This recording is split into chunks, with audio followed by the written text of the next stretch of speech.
Hello বন্ধুরা, আমি শেখ গন্ডিল। এখন আমি করব সৃজিত মুখোপাধ্যায় পরিচালিত এবং অনিন্দ অভিনীত আপকামিং বাংলা সিনেমা অতি উত্তমের ট্রেলার রিভিউ। ট্রেলারটার ভালো দিক খারাপ দিক নিয়ে আলোচনা হবে আজকের এই ভিডিওতে। খানিকক্ষণ আগে মেকাররা ট্রেলারটাকে অফিসিয়ালি ড্রপ করেছে। তো দেখুন, গল্প সম্পর্কে আমরা যেটা বুঝতে পারছি, এখানে অনিন্দর ক্যারেক্টারটা উত্তম কুমারকে নিয়ে পিএইচডি করছে। তার সঙ্গে সঙ্গে ছবিতে আমরা দেখতে পাবো একটা প্রেম কাহিনী। এখানে অনিন্দর ক্যারেক্টারটাকে নায়িকার চরিত্র রিজেক্ট করে দিচ্ছে, প্রেমের প্রপোজাল অ্যাকসেপ্ট করছে না, সম্ভবত ফ্রেন্ড জোন করে রেখে দিচ্ছে। এরকম একটা সময় নায়িকার কাছে অনিন্দর ক্যারেক্টার অর্থাৎ হিরো নিজের যে সিক্রেটটা সেটা শেয়ার করছে, যে সে তার গুরু উত্তম কুমারকে নিজের স্বচক্ষে দেখতে পায়। তার পরবর্তীতে মেয়েটার সঙ্গে উত্তম কুমারের দেখা করানো হলে উত্তম কুমারের পার্সোনালিটির প্রেমে পড়ে যাচ্ছে এই মেয়েটি। এর পরবর্তীতে ছবিতে কি হয়, এই কনফ্লিক্টটাকে হিরো অর্থাৎ অনিন্দর ক্যারেক্টার কিভাবে ওভারকাম করে, সেটাকে নিয়েই হবে পুরো ছবি। এখন ট্রেলার দেখে এই গল্পটা হবে বলে আমার মনে হচ্ছে, এটা আমি অ্যাজিউম করছি। হয়তো ছবির মধ্যে সৃজিত মুখোপাধ্যায় আর অনেক কিছু লুকিয়ে রেখেছেন, সেটা হয়তো ট্রেলারের মধ্যে দেখাননি। এটা কিন্তু হতেই পারে, বা গল্পটা একটু অন্য লাইন ধরে এগোবে, সেটাও হতে পারে। যদিও ট্রেলারটা দেখে আমার মনে হচ্ছে গল্প সম্পর্কে অনেকটাই রিভিল্ড হয়ে যাচ্ছে। খুব বড় একটা ট্রেলার হয়েছে এবং খুবই ছন্ন ছাড়া একটা ট্রেলার হয়েছে। দেখে জাস্ট মনে হলো পরপর কিছু র্যান্ডাম সিন জোড়া লাগিয়ে দেওয়া হয়েছে। ট্রেলারটার মধ্যে কোনো ধরনের গ্রাফ লক্ষ্য করতে পারছি না, এবং আমার কোথাও একটা যেন মনে হলো সৃজিত মুখোপাধ্যায়, মানে আপনারা যদি দেখেন যে তার বাজে ছবিরও ট্রেলার খুব ভালো হয়। সৃজিত মুখোপাধ্যায়ের ট্রেলারের মধ্যে আপনি একটা ম্যাজিক আপনি দেখতে পাবেন, মানে এমন একটা কিছু যেটা দেখবার পরবর্তীতে আপনার মনে হবে যে ভাই এই ছবিটা তো হলে গিয়ে দেখতেই হবে। সেই ম্যাজিকটা কিন্তু অতি উত্তমের ট্রেলারের মধ্যে কোনো কারণে খুঁজে পাওয়া যাচ্ছে না। এটা অসৃজিতীয় ট্রেলার হয়ে গেছে প্রচণ্ডভাবে। এখন ট্রেলারটার মধ্যে কিছুই কি ভালো নেই? দেখুন, উত্তম কুমার একজন এমন অভিনেতা, সে তার কেরিয়ার জুড়ে এমন সমস্ত পারফরমেন্সেস দিয়ে গেছে এবং সেই পারফরমেন্সগুলোর মধ্যে এমন একটা ম্যাজিক ছিল, মানে উত্তম কুমারের অভিনয়ের মধ্যে একটা প্রাণবন্ত ব্যাপার ছিল। সেই প্রাণবন্ত ব্যাপারটা, সেই সোলটা আপনি এই ট্রেলারটার মধ্যেও খুঁজে পাবেন। এই যে রিসার্চটা রয়েছে এই ছবিটা তৈরি করবার পেছনে, যে মেহনতটা রয়েছে, যে উত্তম কুমারের কোন সিনেমাতে কোন ডায়লগ রয়েছে সেটাকে নিজের গল্পে নিজের চিত্রনাট্য অনুযায়ী সেটাকে প্লেস করা, সিন ধরে ধরে, এটার পেছনে তো একটা খাটনি মেকারদের করতে হয়েছে। সেটাকে আমি সম্পূর্ণ রকমভাবে রেসপেক্ট জানাই। আর শুধুমাত্র তো ডায়লগ নয়, উত্তম কুমার হাঁটছেন, উত্তম কুমার তাকাচ্ছেন, রিয়াকশন শট, উপরের দিকে তাকানো, নিচের দিকে তাকানো, এই সব কিছু ট্রেলারটার মধ্যে, মানে সেটা আপনি বুঝতে পারবেন যে করবার চেষ্টা করা হয়েছে। কিন্তু ব্যাপার হচ্ছে টেকনিক্যালি এই যে কনসেপ্টটা নিয়ে ছবিটা তৈরি করতে চাইছেন সৃজিত মুখোপাধ্যায়, এটা বাংলা ছবির যে বাজেট, সেই বাজেটে অ্যাচিভ করা পসিবল নয়। ফলত সেটার খামতিটা পরিষ্কারভাবে ট্রেলারের মধ্যে ধরা পড়ছে।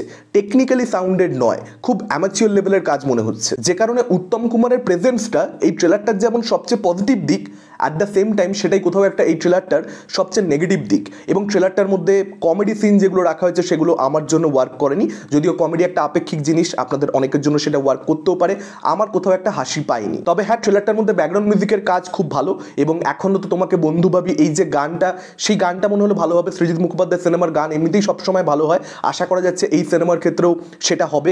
যদিও এই ছবির বোধহয় কিছু গান মুক্তি পেয়ে গেছে, সেই গানগুলো আমার এখনো শোনা হয়নি। আমি জানি না গানগুলো কিরকম কি স্ট্যান্ডার্ডের হয়েছে, সেটা আপনারা অবশ্যই কমেন্ট করে জানিয়ে দিতে পারেন যে গানগুলো আপনাদের কিরকম কি লেগেছে, যদি আপনারা অলরেডি গানগুলো শুনে থাকেন। এবং উত্তম কুমারের সঙ্গে সুচিত্রা সেনের যে একটা, মানে যেহেতু মহানায়ক মহানায়িকা, তাদের এত সুন্দর কেমিস্ট্রি, তো সেটাকে নিয়েও কিছু সিন রাখা হয়েছে। এবং উত্তম কুমারের জীবনের যে রুমার্স, সেগুলোকে নিয়েও অনিন্দর ক্যারেক্টারটা কোয়েশ্চেন করছে তাকে, এবং উত্তম কুমারের সেখানে দারুণ একটা রেসপন্স, ডায়লগটাকে সেই জায়গাতে প্লেস করা, সেই ব্যাপারগুলো অবশ্যই ট্রেলারটার মধ্যে ভালো লাগছে। এবার ড্রামা ছবির ট্রেলার, আমি এটা সবসময় বলি, আমার চ্যানেলে যারা নিয়মিত দর্শক, ড্রামা ছবির ট্রেলার ডিজাইন করা একটু টাফ। এটা রিয়েলি টাফ। অনেক ড্রামা ছবিরই আপনারা ট্রেলার দেখতে পাবেন যে ট্রেলারটা হয়তো অত বেশি ইমপ্রেসিভ নয়, কিন্তু ছবিটা প্রচণ্ড বেশি ভালো।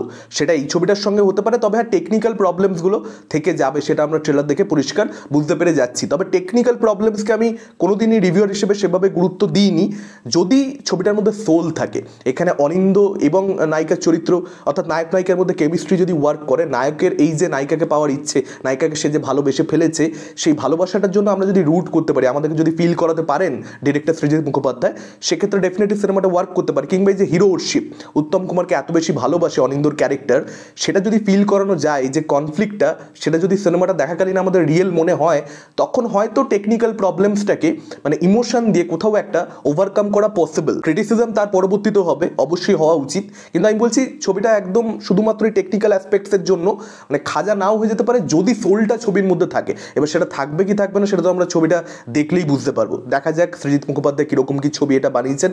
রিসেন্ট সময় তার কাজ আমার খুব একটা পছন্দ হচ্ছে না, ভালো ছবি তিনি নির্মাণ করছেন না। নিজের কেরিয়ারের শুরুর দিকে একের পর এক এক্সে বারকার এক ছবি তিনি উপহার দিয়েছেন দর্শকদেরকে, দারুণ সমস্ত ছবি, একটা নতুন ধারার সূত্রপাত তিনি করেছিলেন বাংলা ছবিতে।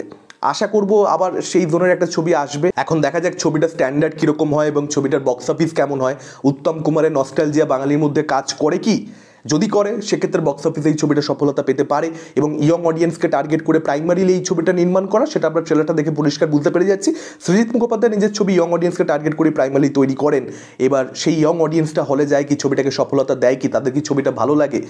একটা অডিয়েন্স ডেফিনেটলি সৃজিত মুখোপাধ্যায় ডিরেক্টরের ব্র্যান্ডের ইটসেলফ রয়েছে, তারা তো যাবেই হলে, তারা দেখতে যাবে 100%। কিন্তু বাকি দর্শক তারা যায় কি ছবিটা দেখতে?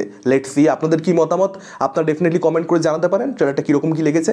আমার স্ট্রিক্টলি অ্যাভারেজ লেগেছে, বা বাজের দিকে আমি বলবো বাজেই লেগেছে। আপনাদের কি মতামত আপনারা কমেন্ট করে জানান। ভিডিওটা ভালো লাগলে লাইক করতে পারেন, শেয়ার করতে পারেন। আমাদের চ্যানেল নতুন হলে চ্যানেলটাকে অবশ্যই সাবস্ক্রাইব করতে পারেন। আজকের মতন টাটা, চোখ রাখুন পরবর্তী ভিডিওতে।